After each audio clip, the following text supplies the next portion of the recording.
how did you take the meme that Lochte and Phelps sent out, on day 6 of the meet? Maybe, I think it yeah. was. It might have been day 6 It was, or whatever, I think there was a couple more days to It was go. like the day right before the mix free might have broke the world record.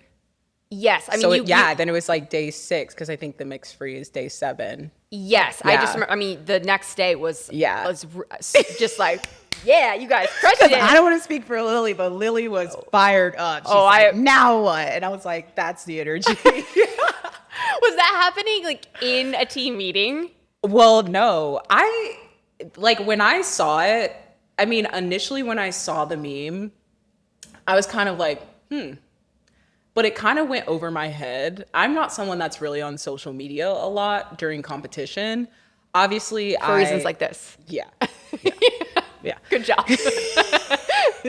I saw it and I was like, okay, that's like a little mean, a little hurtful, but I didn't emotionally, I guess, attach myself to the situation. Okay. Even though I knew in some regard that I felt like it was pointed towards the team. And I felt like it was obviously pointed towards, in some ways, the organization. Yeah. I feel like there was 2 spears, shooting out of one arrow. Or I guess, what is it? Bow.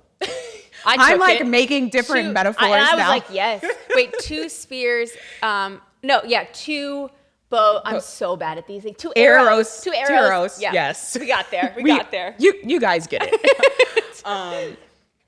But yeah, I mean, I think it definitely fired people up. But also at the same time, I don't think it did anything because we were already dealing with so much that at the end of the day, it wouldn't have done us any good to use our emotions to like kind of, I guess, get back at them or prove them wrong.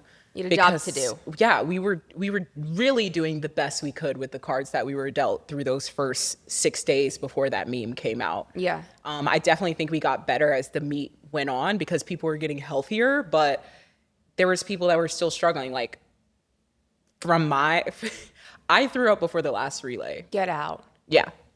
Like you just like it was small barf, but I did. Like, I mean, small like my or stomach big, was upset. Like and oh my gosh. I mean, you guys are hearing it first, but like no one knows that when I'm about to dive in for 100 free and try to post the best split I could. I mean, I went a 52.8. Good for me. Like at least happy that I was able to perform well, but your thoughts are not as positive as you want them to be before you can before you compete. And I think that was what was going on, especially through the first couple of days. Like you always feel nervous as a swimmer, you know, when you taper and you get ready to compete. You're like swim number 1. Oh, always the worst. You're like, it could be really bad. It could be okay. And then you might get in your head, but then you get to swim 3 and you're firing on all cylinders. That was our experience, in my opinion, magnified because we also had to deal with this extra like piece of baggage. Right.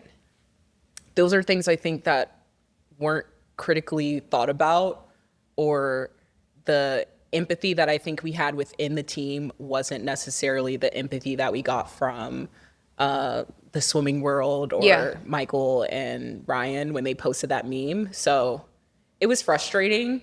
And I felt like I was able to kind of think more on the situation after the meet was over, which I think was good. But there were people that were like really upset.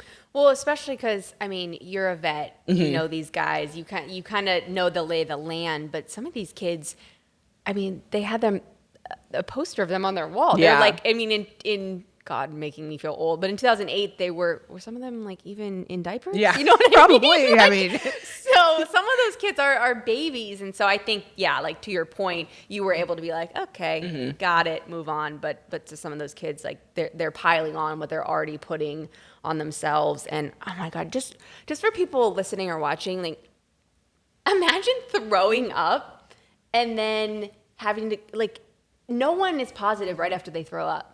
Like, I think if someone came up to me, I would have to throw up, I'd want to punch them in the face. Yeah. So you throw up, and then are you just like, does your mind go into like lock in, like, okay, I don't have a choice? Or are you kind of just like, what am I doing?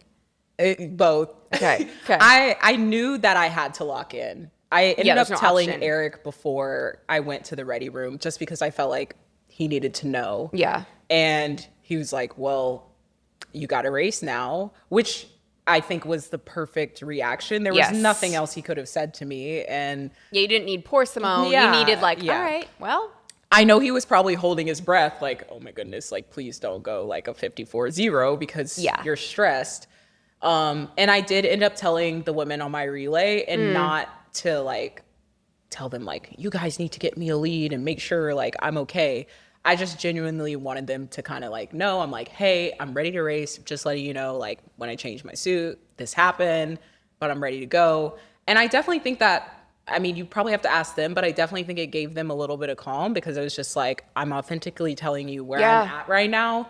And especially considering the journey that we had as a team when the illness started, I felt like it was in their best interest to know that, like, if you just see me in the ready room trying to breathe and I look a little different than I normally look in the ready room, like, don't think anything's wrong. I'm just trying to like process myself, my mind and my body to be able to go out there and swim as fast as I can in this moment. And that's ultimately what happened. Like the team, the girls, the women on the relay were very supportive and just kind of like kept my mind off of like how my systems were feeling before that relay.